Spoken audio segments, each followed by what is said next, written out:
Massive killings ongoing in Kaduna. Southern Kaduna leaders, herdsmen, have killed 40, razed 254 homes and 7 churches, SOKAPU. Mobs burned Fulani homes, murdered pastoralist Mieti Allah. Accusation and counter-accusations on Friday trailed the massive killing said to be going on in Zangon Kataf, local government area of Kaduna State, with the two groups at the center of the carnage, the Fulani and the Atiap people. Engaging in a war of words, each party blaming the other for the devastations being done to lives and property in the area. While the Southern Kaduna People's Union focused the Fulani of accused the Fulani of killing the people of Achap extraction and burning down their houses, the Mietiala Cattle Breeders Association of Nigeria, Kaduna chapter, alleged that the Atiap engaged in the killing of the defenseless Fulani herdsmen and members of their family. The two groups made their claims known in separate statements on Friday. Sokapu, in a statement by its spokesman, Luka Binyat, said, for the 7th day running, the nightly siege on Atiap community has continued, with the death toll, number of churches and homes burnt, rising. On 13th July 2021, 2 persons were killed as armed Fulani herdsmen invaded Magata and Magori villages in Atiap Chiefdom, Zangon Katav local government area in southern Kaduna. The father and son were killed in Magata, where their assailants also burnt 8 homes and a Catholic church in the village. The attackers then moved to the next village, Magori, but met a deserted place. They took their time, looted the village, and loaded their bounty into 5 Hilux vans, and they were driving in, but burnt down all the 19 houses in the very small village. The attackers then returned to Makarao, that was attacked on Monday, and burnt down the ECWA and Anglican churches, whose 2 pastorums were burnt last Monday's afternoon attacks. Okay, are members of the Adamawa ethnic nationalities who settled in an Atiap community called Badawa, a remote farming community close to the banks of River Kaduna and Gora Ward, have reported that 5 of their kinsmen were killed, 12 homes were destroyed, 45 cows rustled on 11th of July after they were attacked by armed herdsmen. Honestly, this is so confusing, and of course it's as a result of, negligence on the government's part, because now you've allowed people to have no choice but to take laws into their hands. Why? Because they have to defend themselves. They have no choice, because they can't, they can report to the police, but the police will not do anything, and you cannot expect them, because again, there's a clash. Whoever is attacking who, we don't know, but then there are attacks, which means if there are attacks, the simple thing is the government or police security agents have to step in, because it is their duty.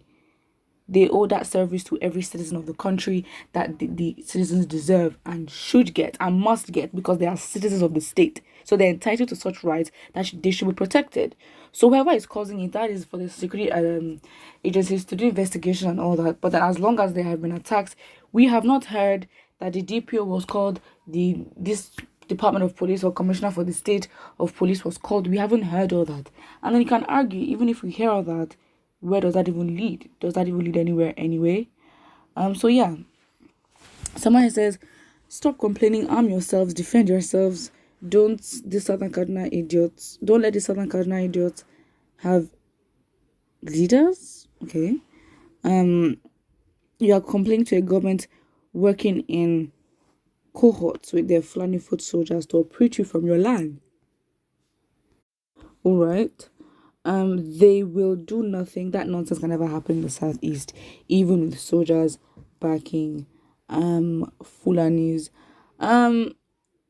Yeah, I think so. I think this person to an extent is right, because this is, you might say this comment as extreme, but it is needed because we are in desperate times. It would be foolish for you to wait on a government that does not care about you or that does not put you at their priority. Someone says, Which southeast is only not in the southeast? Yeah, but reading the severity and intensity of this class, there is no way. There is no way Igbos will sit down and let this happen to themselves. Absolutely not. Innocent people are dying. The governor has blood on his hands. We shall witness the end. For innocent blood is crying out to God for justice. Fulani can never say one day the truth, and the man called the governor will support them because it is their father. And do you know what? Do you want to just talk about this? Let's actually talk about this. You need to have integrity. I understand loyalty. I understand all that. But then what people are dying here, okay? Innocent people are losing their lives. I used to want to do loyalty and all that because it's like, if you think in the grand scheme of things, you will have to be selfish. Just because the person is from your tribe, you then fully trust them that their intentions are well for you. Or maybe it's a culture thing that no matter what, till the end, these people are ride or die. As in, they do not care. They would defend themselves even though they know that they are wrong, because they will never want to see one of them go down. Would you say that's a good thing? Sometimes it is a good thing, absolutely. But you cannot be in the wrong and then support and then pretend like you don't see that something is in the wrong. Or if anything, like, just like, why are you pushing for it? Because it's like you're not calling out your own leaders. And I'm like, is it a cultural thing to know? Are they groomed or are they taught to do this from a very young age? So, always be with each other, defend each other, all that. Because I'm so confused.